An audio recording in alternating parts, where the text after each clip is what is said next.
Entre 1968 et 1985, la campagne toscane est marquée par une série de crimes atroces. 16 victimes.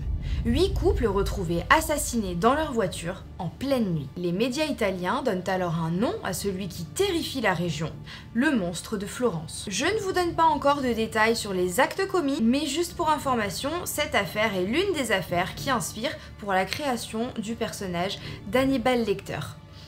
Voilà. Pendant des années, la police italienne va interroger des centaines de témoins, arrêter des suspects, suivre des dizaines de pistes, sans jamais obtenir ni d'aveu, ni de certitude. Alors qui était vraiment le monstre de Florence? Un tueur seul? Ou bien un réseau bien plus sombre que ce que l'on peut imaginer? Bienvenue dans cette nouvelle Auroria.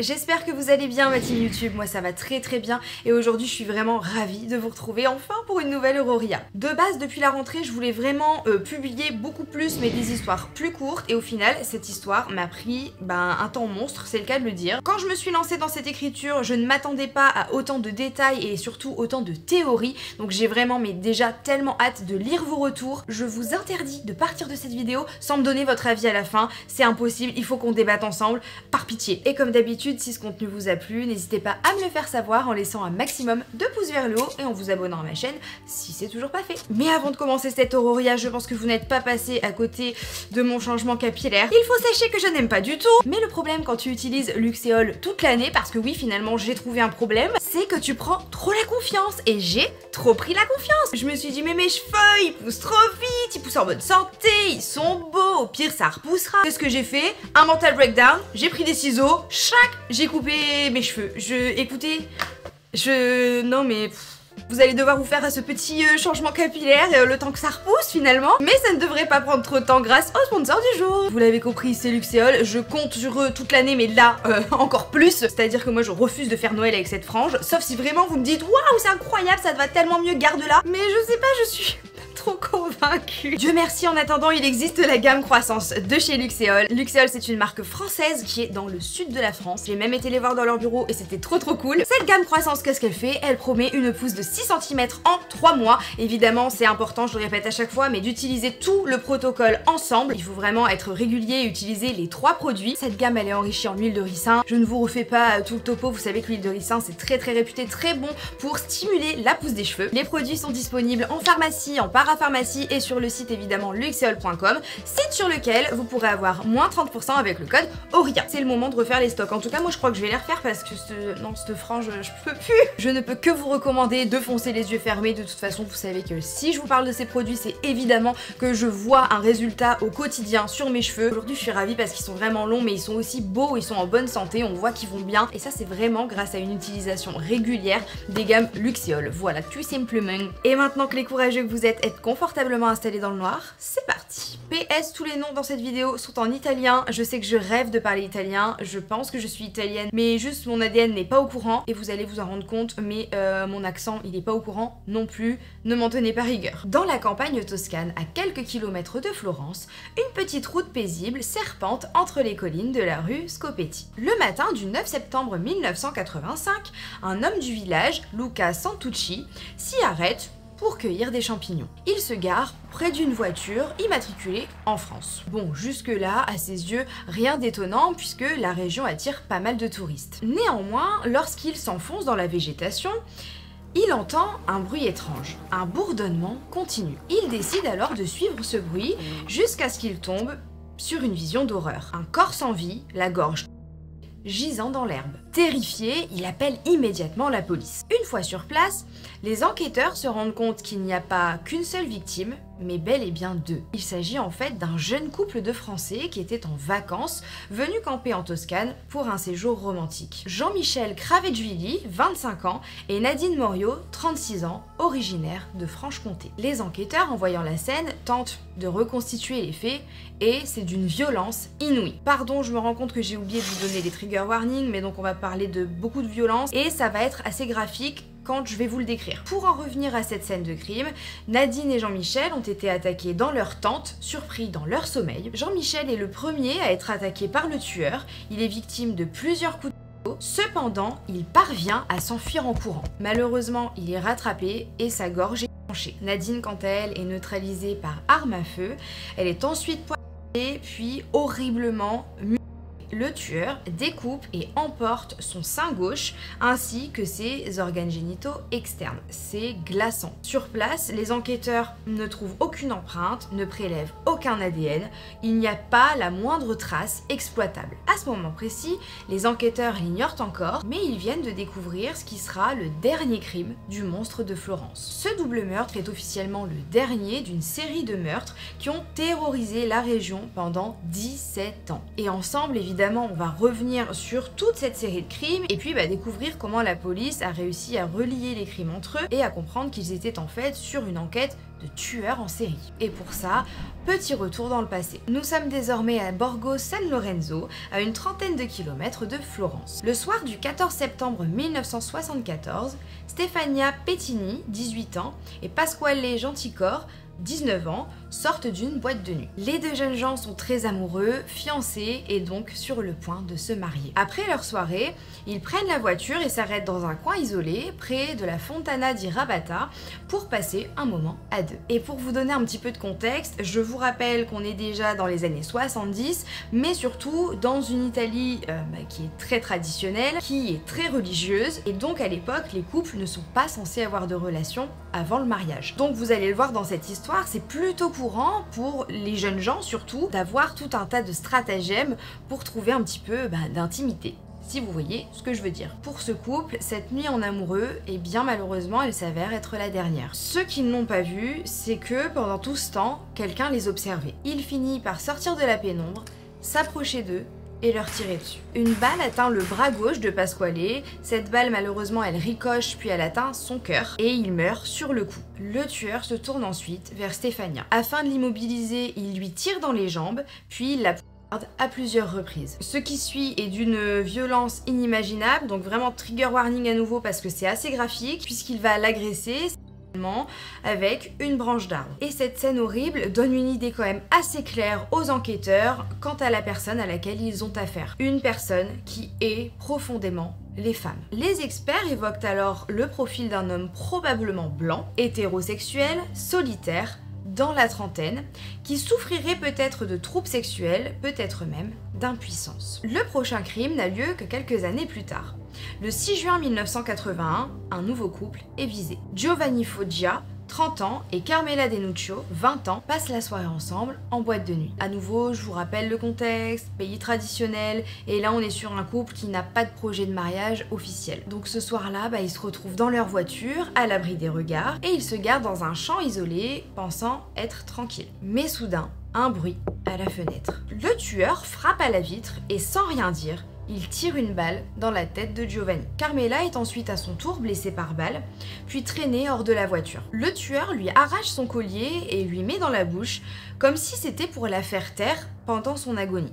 C'est horrible. Ensuite, il commence son rituel, il coupe les parties intimes de Carmela et les emporte avec lui. Pour l'expert médico-légal, l'arme utilisée pour les pourrait être un couteau à cran d'arrêt ou un couteau de plongée. C'est une info qui va nous servir jusqu'à la fin de la vidéo. Après ce meurtre, les enquêteurs comprennent qu'ils ne sont pas face à des cas isolés. Ils ont possiblement affaire à un tueur en série. Parce que moi, là, je vous l'ai dit direct dès le début de la vidéo, et puis aujourd'hui, on est quand même assez éduqué sur ces sujets, mais là, encore une fois, on est dans les années 70-80 en Italie, donc le fait que ce soit un tueur en série, là, à l'époque, c'est pas forcément évident tout de suite. En plus de ça, comme on est retourné en arrière, pour le moment, le meurtre du couple de Français n'a pas encore eu lieu. Donc en 81, le schéma s'est répété 2 fois. Et visiblement, le monstre de Florence s'en prend à des couples qui s'isolent, il les surprend en plein ébat amoureux dans leur voiture. Il abat l'homme en premier, puis sort la femme de la voiture avant de s'acharner sur elle avec une violence extrême et sexuelle. Ce qui révèle la rage d'un pervers sexuel avec, encore une fois, une haine assez profonde des femmes. D'ailleurs, je suis sûre que vous y avez pensé, mais ce mode opératoire un peu ritualisé fait penser à un autre tueur en série très célèbre, le Zodiac. Donc en gros, le monstre de Florence, c'est un peu le tueur du Zodiac, mais en Italie. 4 mois seulement après le meurtre de Carmela et Giovanni, le 22 octobre 1981, le monstre frappe à nouveau. Nous sommes à Travale di Calanzano, non loin de Florence toujours, et ce soir-là, Stefano Baldi et Susanna Cambi, un couple de jeunes fiancés, s'arrêtent dans un champ de fleurs pour profiter d'un moment d'intimité. Leur mariage est prévu dans seulement quelques semaines.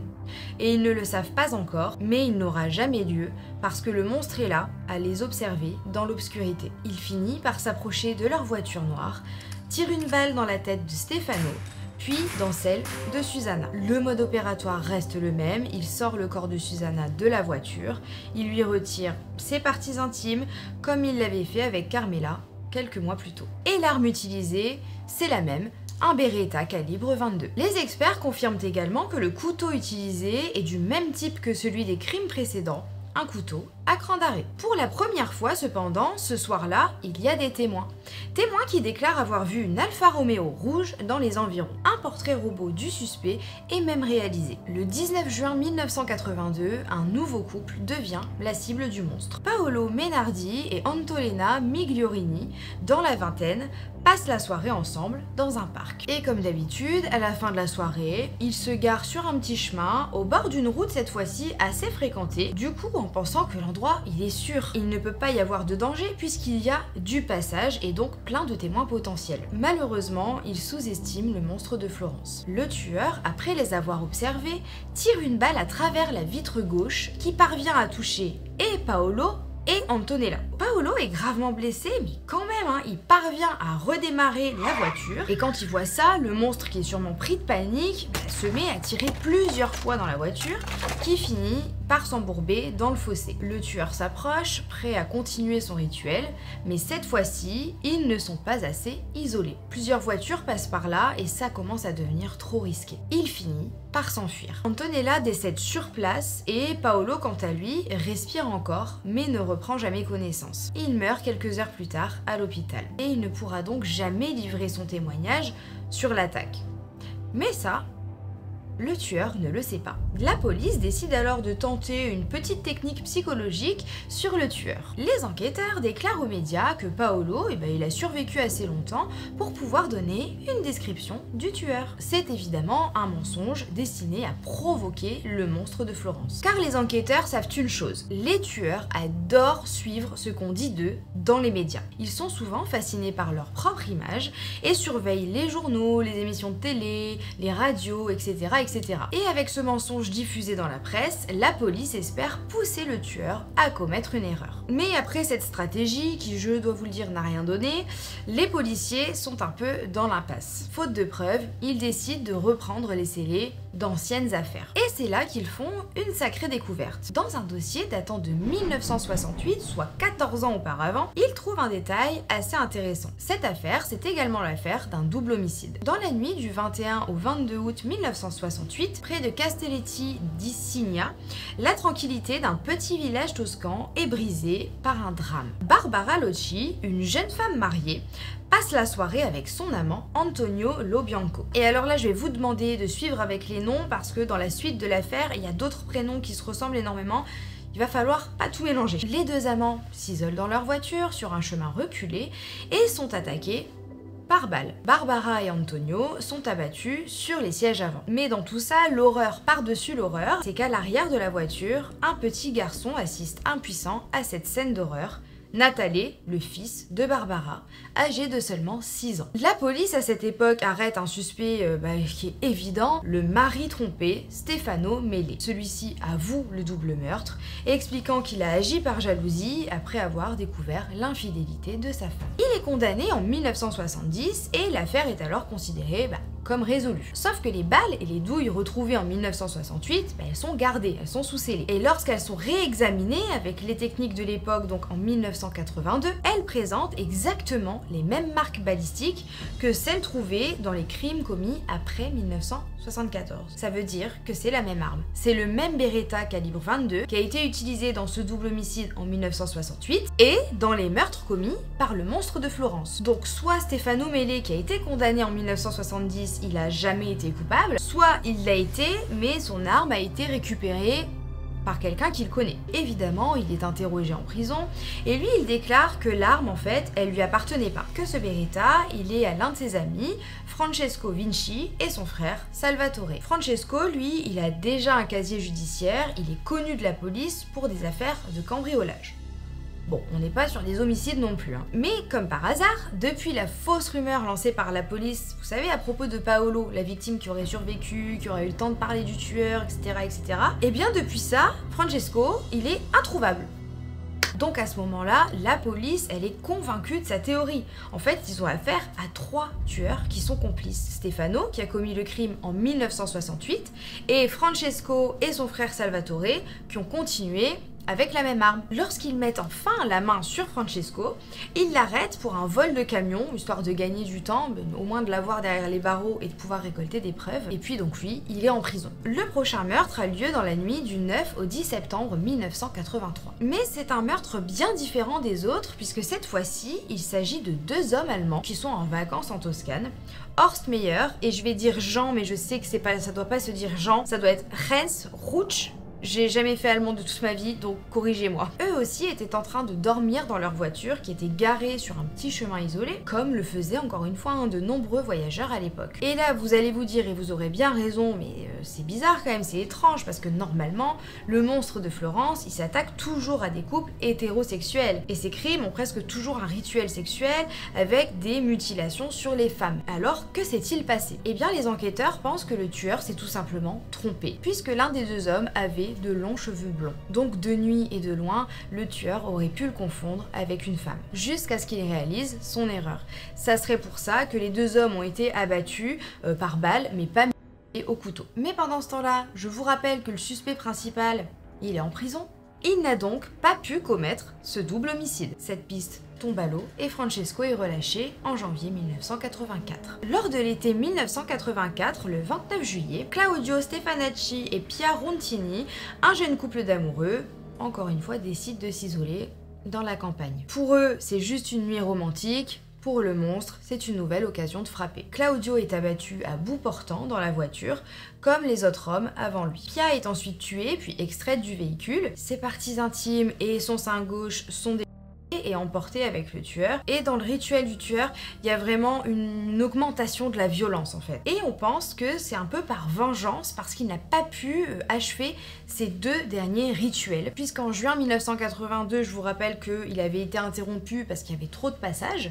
Et en septembre 83, il avait confondu un homme avec une femme. Puis vient le dernier double homicide, celui du couple de Français que je vous ai déjà raconté au début de cette Auroria. On est déjà quand même sur 16 victimes, donc à ce stade de l'enquête, la police italienne, elle est vraiment sous pression. Les meurtres s'accumulent et la peur en Toscane, elle grandit. Tout le monde devient parano, apparemment il y a même des embrouilles dans les familles, les gens ils s'accusent entre eux, ça devient un beau bordel. Et c'est là qu'un nom surgit, Enzo Spalletti. Enzo, c'est un ambulancier et plusieurs témoins affirment avoir vu sa voiture garée juste en face d'un restaurant, non loin de la scène du crime du 6 juin 1981. Plusieurs habitants du secteur affirment l'avoir vu à plusieurs reprises rôder, notamment le samedi soir, et l'accusent d'être un voyeur qui épie les couples dans leur voiture. Et encore une fois, à l'époque, il faut savoir que ça, c'est une pratique assez courante. Il y a vraiment des voyeurs, des groupes de voyeurs qui se réunissent pour aller observer les couples dans leur voiture,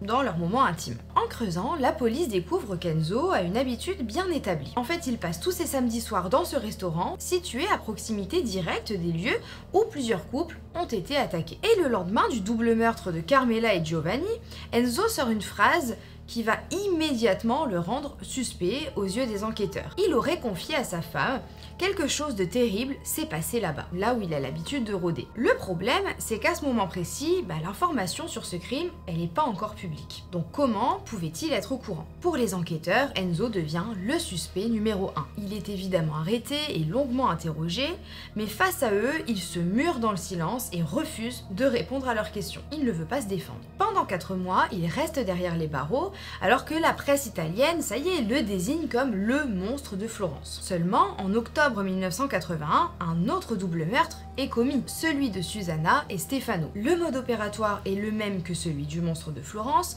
alors qu'Enzo, lui, il est toujours enfermé, il est toujours en prison. Il ne peut donc pas être le coupable et il est relâché. Et cette erreur judiciaire fait perdre de nombreux mois d'enquête à la police. D'ailleurs, petite erreur de ma part, je viens de me rendre compte que depuis le début, je vous dis la police, mais en fait, c'était pas la police, c'était les gendarmes. Donc à ce moment-là, l'affaire est retirée aux gendarmes parce que l'enquête n'avance pas et elle est confiée à la police. C'est maintenant une équipe de 8 policiers qui travaillent à plein temps sur ce dossier et c'est Michel Guittari qui est le chef de cette enquête. Lui, il décide d'envoyer ce dossier au FBI histoire de leur demander leur avis. Et leur profil est sans appel. Ils doivent chercher un homme seul qui vit et travaille probablement dans les environs, discret mais avec un passif violent, notamment d'ordre sexuel. En recoupant ce profil avec le fichier des délinquants sexuels, les enquêteurs tombent sur un nom: Pietro Pacciani. Il s'agit d'un agriculteur toscan, rustre et mal vu dans son village. Il n'a pas une bonne image, mais vous allez comprendre pourquoi. Il a déjà été condamné pour avoir abusé de ses propres filles mineures. Sa condamnation date d'ailleurs de 1985, l'année exacte où la série de meurtres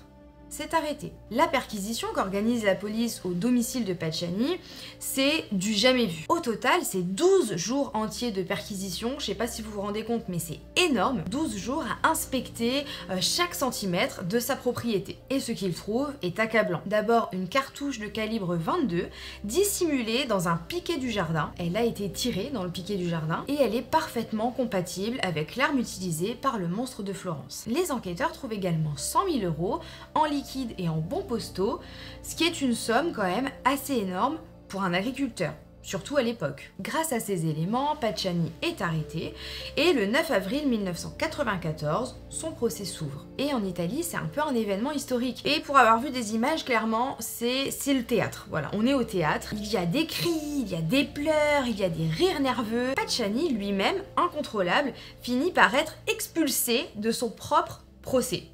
Je sais pas si vous vous rendez compte. Cependant, un problème persiste, les preuves sont quasi inexistantes. Il n'y a pas d'ADN, il n'y a pas d'empreinte, il n'y a aucune preuve vraiment directe qui le relie au crime. Et pourtant, le 1er novembre 1994, Pietro Pacciani est condamné à la réclusion criminelle à perpétuité. Le monstre de Florence est officiellement derrière les barreaux. Mais, et alors là, il faut suivre, je vous le dis, il faut suivre. Le 14 février 1996, coup de théâtre.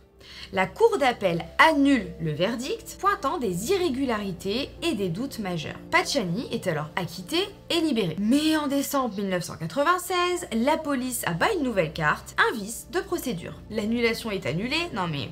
Vraiment, quand je vous dis qu'il faut suivre, il faut suivre, puisqu'un troisième procès va avoir lieu. Cette fois-ci, le chef de l'enquête, Michel Guittari, il veut mettre toutes les chances de son côté. Ils peuvent plus se permettre de laisser s'échapper le tueur si vraiment ils le tiennent. Il lui faut toutes les preuves et toutes les théories possibles. Il se dit alors que Pacciani, en fait, il n'a peut-être pas pu agir seul. Qu'il est trop vieux, qu'il est trop maladroit pour avoir commis tous ces crimes, tous ces meurtres aussi complexes pendant 20 ans. Michel retourne dans le village, il interroge les habitants, dans les bars, etc., là où les langues se délient. Et peu à peu, deux noms ressortent de ces échanges. Giancarlo Lotti et Mario Vanni, deux hommes proches de Pacciani. Lotti, il est considéré comme ayant un petit retard mental, et Vanni, lui, il est alcoolique, obsédé par le sexe et le voyeurisme. Les deux hommes sont interrogés, et sous pression, lors de son interrogatoire, Lotti finit par craquer. Et il avoue. Le monstre de Florence, c'est Pacciani, Vanni et lui-même. Pacciani tirait avec l'arme à feu, Vanni s'occupait des mutilations et lui, il faisait le guet en surveillant les alentours. Un témoin confirme même que la voiture de Lotti a été vue près du lieu des meurtres des Français, Jean-Michel et Nadine. La théorie de l'enquêteur principal finit par être la suivante. Il pense que ces meurtres ont été commandités. Selon lui, on parle encore une fois de l'enquêteur principal quand même. Le trio tuait des couples pour des clients très riches, adeptes de rites sataniques et de messes noires. Et c'est ce qui expliquerait les 100 000 € découverts chez Pacciani lors de la perquisition. Ça serait une récompense pour tous ces crimes. Alors à l'heure actuelle, il y en a un peu qui tournent en dérision, cette théorie de l'enquêteur principal. Mais encore une fois, il faut pas oublier le contexte. On est dans un pays qui est très religieux et donc les rites sataniques, etc., ça peut être une possibilité. En 1997, le procès des complices a lieu.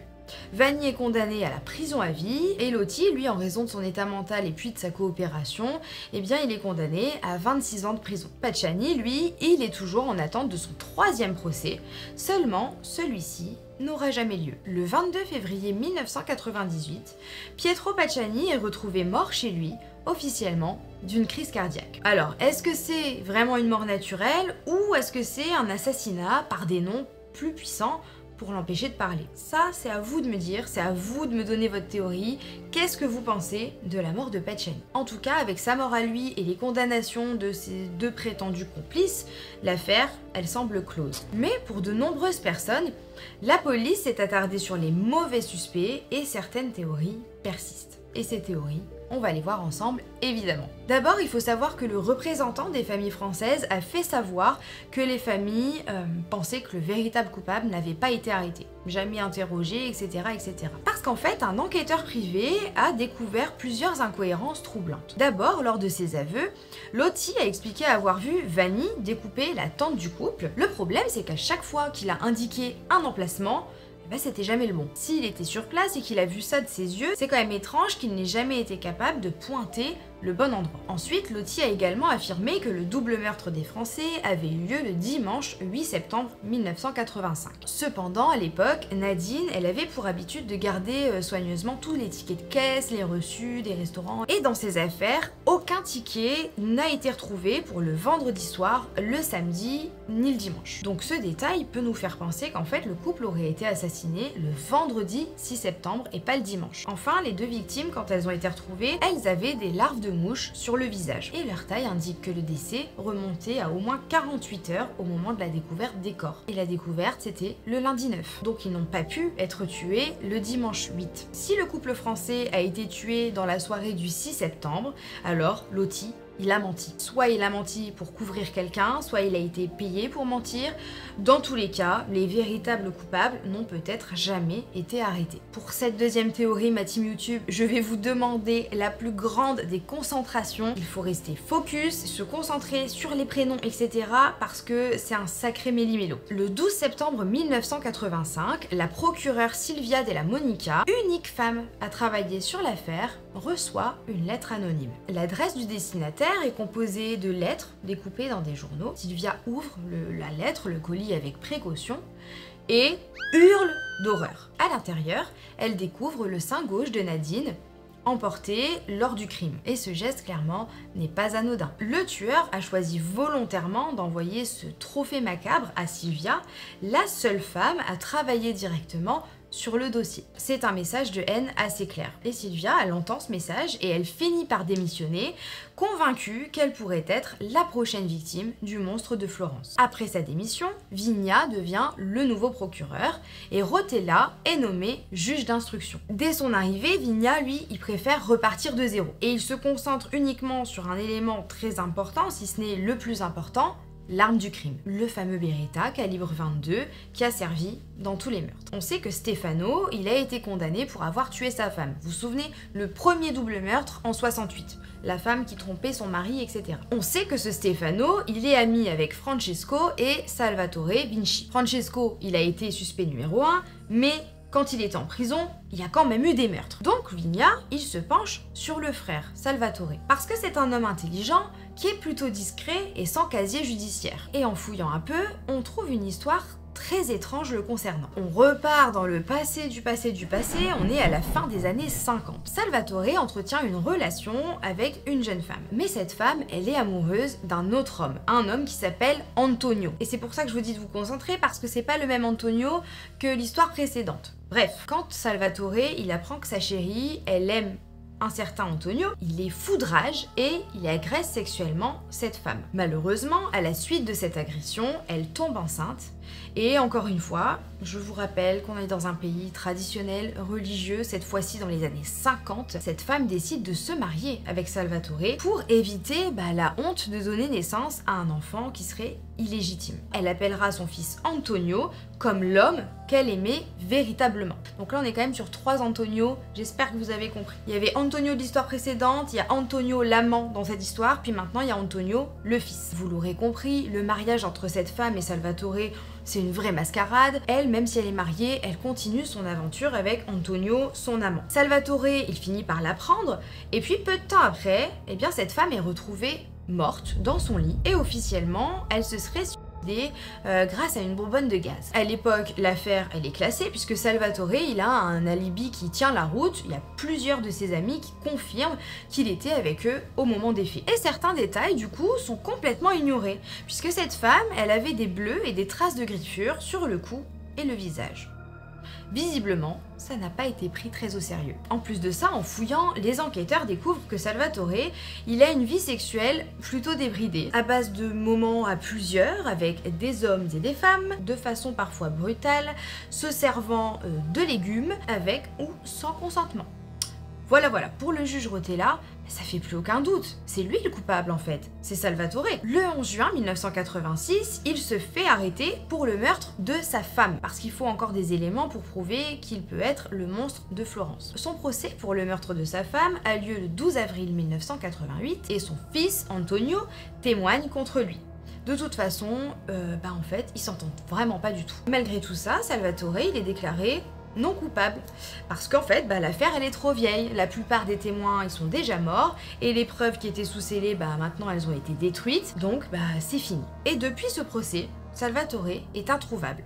Donc à l'heure actuelle, on ne sait pas s'il est mort ou vivant, et puis s'il est vivant, on ne sait pas où il vit. Mais attendez, vous pensez que c'est fini? Pas du tout. C'est là que la partie la plus folle de la théorie arrive. Parce que même si ce procès il a un peu servi à rien, ça permet quand même de faire émerger une nouvelle théorie pour Mario, un célèbre journaliste, et Douglas Preston, un auteur de romans. En gros, ils forment un duo pour essayer de résoudre l'enquête et d'aller vers des pistes que la police a négligées. Douglas Preston obtient l'accès à un rapport du FBI. Et le FBI, il classe le monstre de Florence comme un tueur lubrique. Ce n'est pas un simple sadique. Un tueur lubrique agit par obsession sexuelle. C'est un individu profondément solitaire, ayant de grandes difficultés avec les relations humaines. Ce type de tueur choisit souvent des lieux qu'il connaît bien, près de son domicile ou de son travail. Et alors que Mario et Douglas avancent dans leurs recherches, ils découvrent un détail intriguant. En 1974, Salvatore a signalé un cambriolage à son domicile. Dans sa plainte, il explique qu'il ignore ce qui lui a été volé, mais il insiste sur un point,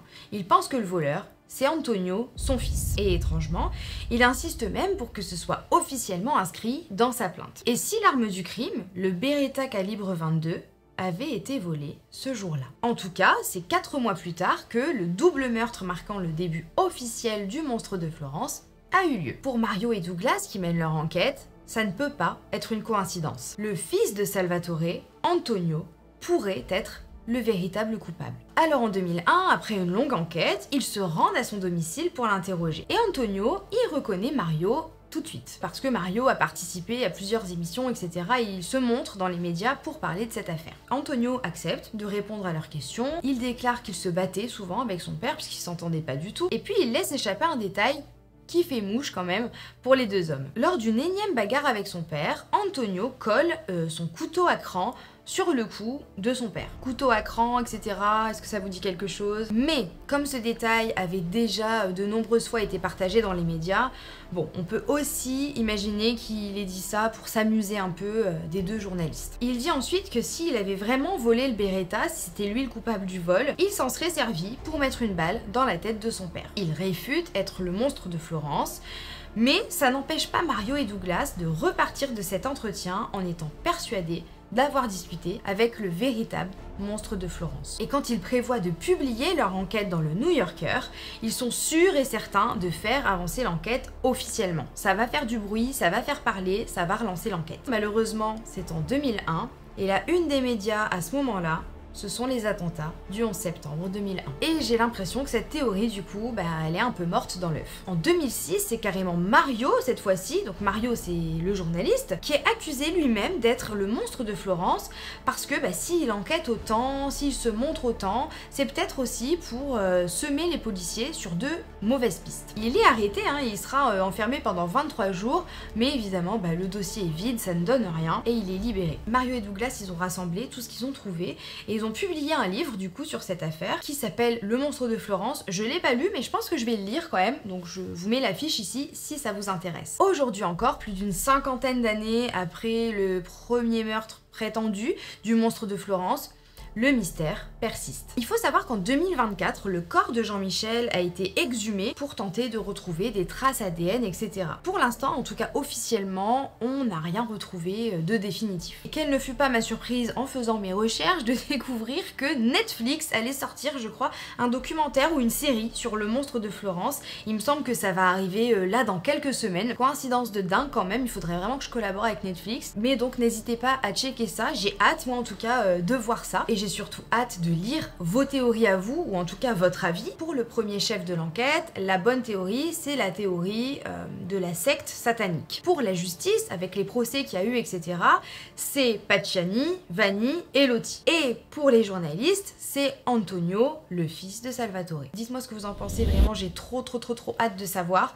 Dites-moi même si vous avez une nouvelle théorie, ça sera encore plus intéressant. Personnellement, je suis tellement allée dans tous les sens avec ces recherches que j'ai changé 15 000 fois d'avis. Mais celle que je trouve la plus folle, c'est celle de Mario et Douglas qui pensent que c'est Antonio, le fils de Salvatore. Mais si c'est ça, mais la police aura vraiment été menée par le bout du nez de A à Z. En tout cas, tout ça, ça reste super triste pour les familles des victimes parce que bah voilà, des années et des années et des années plus tard, ils ont toujours pas de réponse, alors qu'ils pensaient en avoir. Il y a quand même eu des procès, il y a un homme qui a été déclaré coupable, puis au final, non. J'imagine même pas en fait leur état de tristesse et de désespoir. Donc j'espère qu'on aura de nouvelles pistes, peut-être même grâce au documentaire, à la série Netflix là qui va sortir. On sait jamais, des fois ce genre de reportage, ça peut faire délier des langues. Et c'est déjà arrivé, donc c'est pas dit que grâce à ça, on n'aura pas enfin le fin mot de l'histoire. Et si c'est le cas, évidemment, je vous publierai une update sur Twitter, sur Insta et dans l'onglet communauté sur YouTube. En parlant de communauté, si ce contenu vous a plu, encore une fois, ça me ferait très plaisir que vous me le fassiez savoir en laissant un pouce vers le haut et en vous abonnant à ma chaîne si c'est toujours pas fait. Pour vous c'est gratuit, pour moi c'est un énorme soutien, ça me touche vraiment, même si c'est juste un clic pour vous, je vous assure que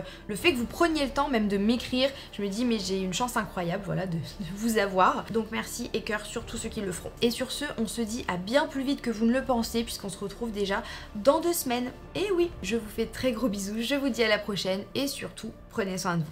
Ciao!